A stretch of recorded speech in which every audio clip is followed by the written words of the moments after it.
여러분 안녕하십니까, 홍 박사입니다. 오늘부터 경영 경제 수학을 시작을 하려는데요. 일단 경영 경제학은 주어진 자원을 가지고 최적 상태의 자원 배분을 구하는 것으로 이해하시면 될 것 같고요. 저희의 수업 목표는 사회과학으로서 국가나 기업의 경영 경제에 있어 발생하는 현상을 설명을 하고 외부적 변화에 따라서 어떠한 변화가 발생하는지 그걸 예측하는 데 초점을 두고 있습니다.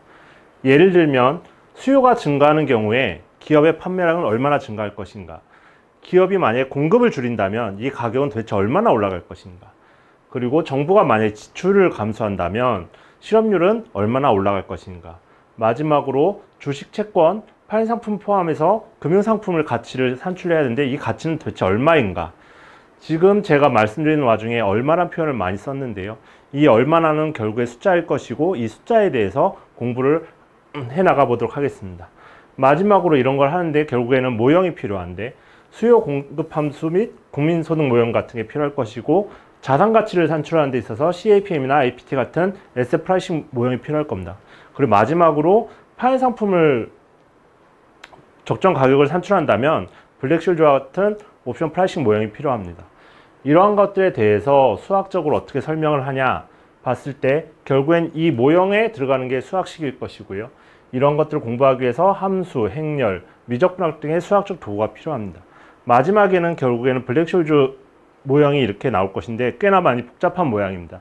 결국에 이거에 대해서 깊이 있게 공부를 하는 것도 중요하겠지만 제가 생각할 때는 이 언어가 주는 표현이 어떤 것인지 이해를 하는 것도 중요한 부분이라고 생각을 합니다.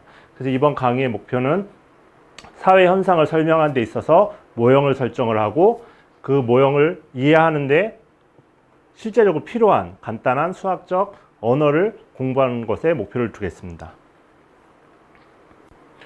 참고 도서로는 기초 경영경제 수학 그리고 경제경영수학 길잡이를 사용할 건데요. 왼쪽에 있는 책은 약간은 그 수학적 요소가 좀 더 강한 모습이 있고요. 오른쪽 도서 같은 경우에는 경제학적 내용이 좀 사례가 많이 포함되어 있습니다. 따라서 기초적인 수학적인 내용을 기반으로 시작을 해서 나중에 경제학적으로 확장해 나갈 계획이 있습니다. 다시 한번 목표를 말씀을 드리면요. 이거는 옛날에 그 이상한 나라 수학자라는 영화의 포스터인데요. 여기서 나왔던 중요한 공식이 하나 있습니다. 이게 수학자들은 뭐 세상에서 가장 아름다운 공식이라고 하는데 보시면 그 자연상수인 2와 원주율 파이, 그리고 복소수를 얘기하는 i, 그리고 숫자 1, 숫자 0, 우리가 많이 알고 있는 기호와 숫자들인데요. 이걸 가지고 하나의 등식을 만들었다고 해서 이게 굉장히 아름다운 그 공식으로 설명을 하고 있습니다. 이걸 수학적으로 증명을 한다면 일단 테일러 급수를 사용해서 2의 ix에 대해서 테일러 급수를 전개를 하고요. 이거를 코사인 함수와 사인 함수의 테일러 급수를 활용해 가지고 아래와 같은 등식을 뽑아냅니다. 이걸 증명하는 과정은 굉장히 수학적으로 약간 깊게 공부를 해야 되는 부분이고요. 여기에다 마지막으로 파이를 x자리에 파이를 집어넣는다고 하면 이와 같이 아름다운 공식이 증명이 됩니다. 근데 저희의 목표는 이걸 수학적으로 다 이해를 해 가지고 보시면 아마 굉장히 어려운 부분이죠.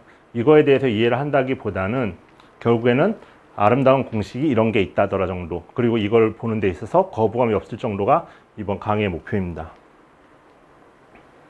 일단 간단한 사례를 들어보겠습니다.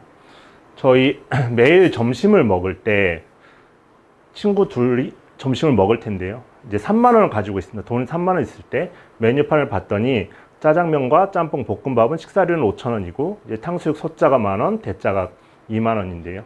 그리고 만약에 만족도가 각 메뉴 가격의 제곱을 합한가가 같다면 여기서 나는 어떤 메뉴를 선택했을 때 과연 만족도가 최상이 되는가, 이건 굉장히 매일 고민하는 문제고 뭐 수학적으로 증명을 하지 않지만 어찌됐든 사람은 선택을 해야 됩니다. 그렇다면 이거를 수학적 식으로 바꾸어 봤을 때 왼쪽과 똑같은 말입니다.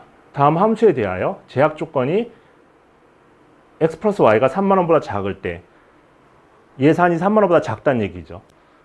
x가 하나의 메뉴고 y가 하나의 메뉴라면 메뉴 두 개를 시킬 때 3만 원보다 작게 쓸 수밖에 없습니다. 돈이 3만 원밖에 없으니까. 그리고 다른 함수 fxy가 x제곱 플러스 y제곱, 아까 각 메뉴의 제곱의 합이 효용이라고 말씀을 드렸다시피 이 식을 각 메뉴의 제곱의 합으로 나타낸다면 수학적으로는 이런 문제가 이렇게 수학적 언어로 바뀌게 됩니다. 제약 조건 함수가 x 플러스 y가 3만원보다 작을 때 목적 함수 fxy는 x제곱 플러스 y제곱의 극값을 구하여라. 이게 저희의 마지막 강의 목표고요. 실제로 앞에 교재 연습 문제로 나와 있는 것은 이와 같습니다. x 플러스 3y가 12일 때 9-x제곱 마이너스 y제곱은 이 함수의 극값을 구해라. 이게 저희의 마지막 문제가 될 것이고요.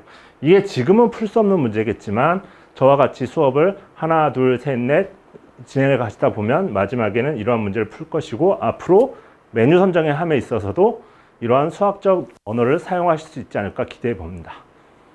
이상 오늘 수업을 마치도록 하겠습니다.